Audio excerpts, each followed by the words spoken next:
Hey guys, what's up? It's Darkmech here and welcome back to episode 3 of Tank Legion. Today we are of course kicking off the class guides and we are going to start off with the Protection Warrior. So getting straight into this guys, what is a Protection Warrior? What kind of tank are they?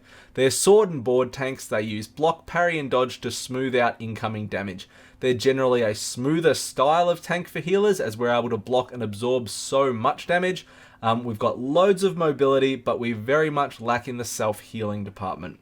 So what resources and abilities do Prot Warriors have? So Rage is our primary resource, and in Legion it's generated via two different avenues. The first one is our abilities, the second one is from Rage from damage taken. This basically means the harder that you get hit, the more Rage you end up with. Our main resource or our main Rage generators are the abilities Revenge and Shield Slam. These are used to enable us to fuel our active mitigation abilities, which are Shield Block and Ignore Pain. So the core abilities of a Prot Warrior, and I'm going to break these down into offensive and defensive. So starting off with offensive, we have Intercept, which is a charge. So you root the enemy for 1.5 seconds, you gain Rage from it, and it has a minimum of 8 yards. Shield Slam slams the target with your shield, and you generate Rage. Revenge is a frontal cone attack that does damage to all enemies in front of you, and if you dodge or parry attack, your Revenge will be reset. It can only happen once every 3 seconds though, I'm pretty sure, but the tooltip will be on the screen. Devastate is our filler ability. It deals physical damage and has a 30% chance to reset the remaining cooldown on your Shield Slam. Thunderclap's our AoE ability, hits all enemies within an 8-yard radius, and it slows them for 50% for 10 seconds. Focused Rage, focus your next Shield Slam, increasing its damage by 50% and stacking up to 3 times. So this replaced Heroic Strike. If you're new to tanking, you won't miss that. But basically this is off the GCD and you can just you can stack this up to 3 times, which gives you 150% extra damage to your next Shield Slam. Battle Cry grants 100% increased critical strike for 5 seconds. Heroic Throw is our ranged attack. It's good to pull and run a sort of line of sight packs, but basically it's just our ranged attack.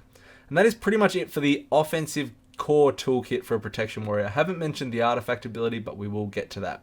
So from a defensive standpoint, what have we got? We've got Intercept, which charges at an ally, and it intercepts the next melee or range attack against that ally within 10 seconds while they remain within 10 yards of us. Shield Block is our main active mitigation ability. Ignore Pain is an absorb, and I'm going to talk about Shield Block and Ignore Pain just when I finish this section, so I'm going to leave them and I'm going to come back to them. Heroic Leap leaps through the air to a location. It slams all enemies within 8 yards. It resets the remaining cooldown on your taunt, and I've put it in the defensive section just because it's a great get the fuck out of there ability, but it can very much be used in an offensive manner as well. Spell Reflection sounds like what it is. It reflects spells.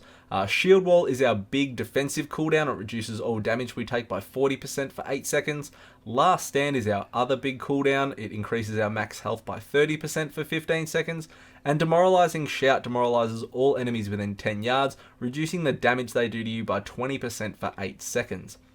So the things that I want to talk about here are Shield Block and Ignore Pain.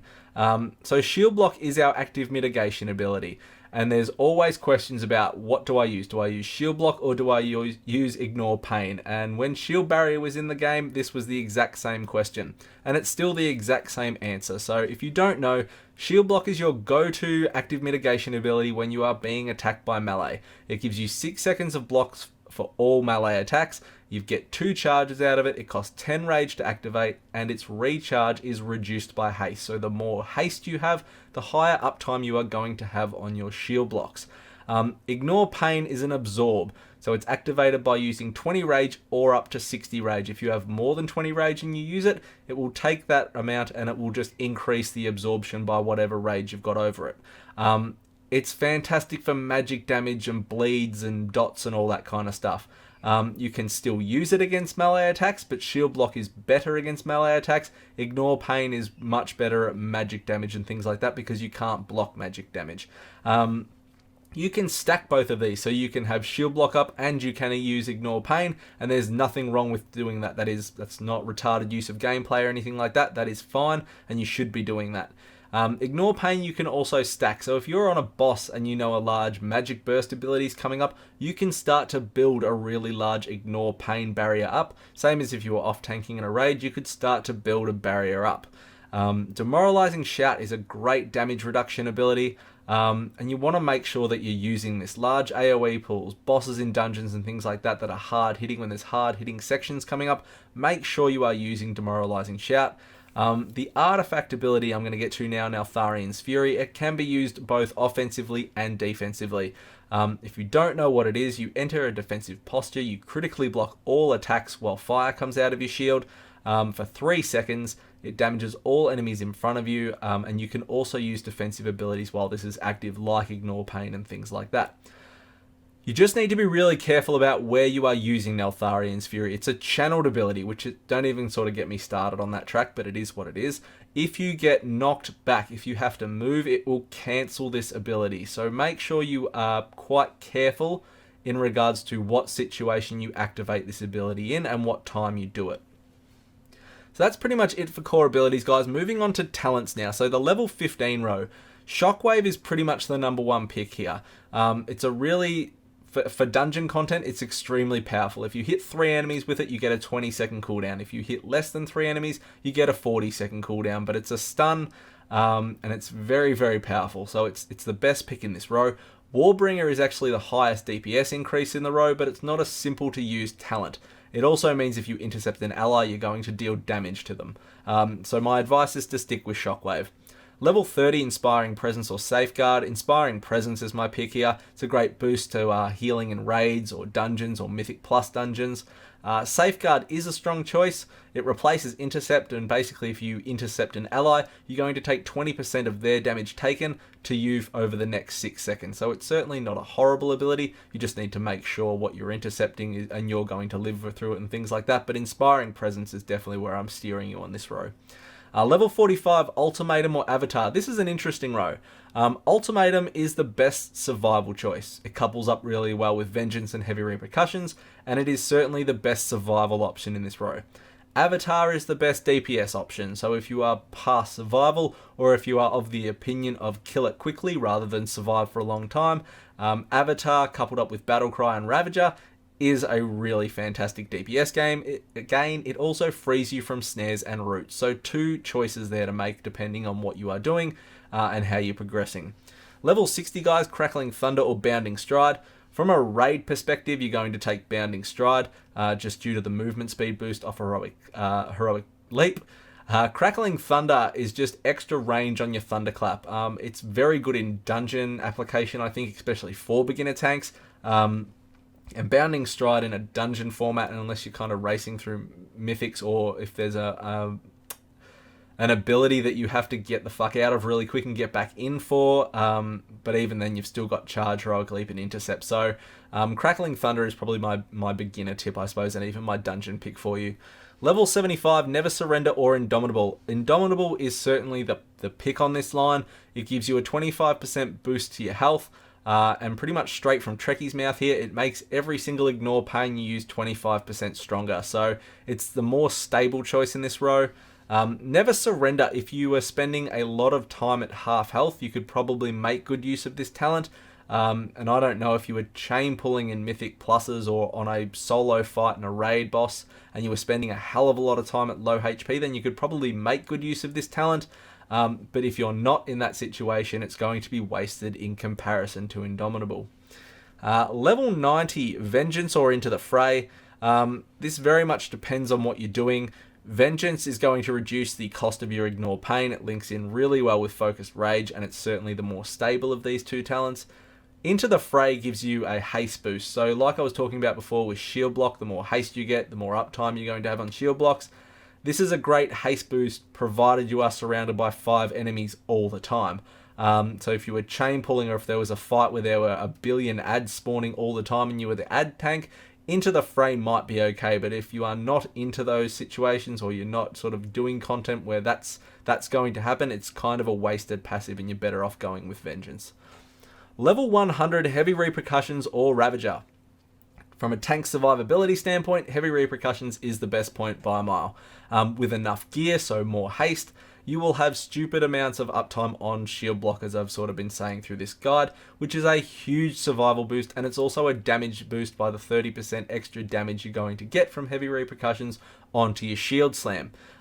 If you are well past surviving and you just want to see big fucking numbers on your screen, you can take Ravager. You do get the parry benefit from Ravager. It's certainly fine in dungeons with big AoE situations. And as I mentioned before, if you couple it up with Ravager, with Battlecry and Avatar, you're going to see some pretty big numbers. So that is it for talents, guys. So what do you do with your core abilities now that we've pressed our talents?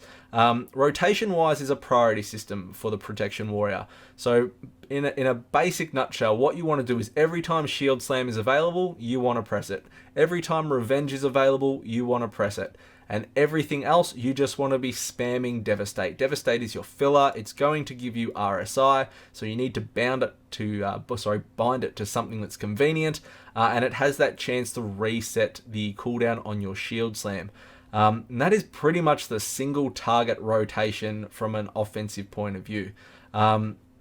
In regards to, do I prioritize Revenge over Shield Slam? It's very situational. Most of the time, yes, you absolutely prioritize Shield Slam over Revenge. If you had heavy repercussions though, and you didn't have a shield block up, and you had Revenge and Shield Slam up, you would hit Revenge, you would hit shield block, and then you would Shield Slam to get that extra damage. But most of the time, general rule of thumb, prioritize Shield Slam over Revenge, unless you are AoE tanking, of course, and then you are going to prioritize Revenge over Shield Slam because Revenge is going to hit more targets, more threat generation, more damage, things die quicker. So that is pretty much it for that, guys. So moving on now.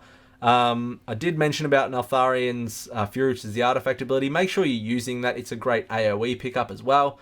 And it gives you that critical wall of blocks for 3 seconds on the 45-second cooldown. So make sure you are using that as much as possible, especially in AoE situations.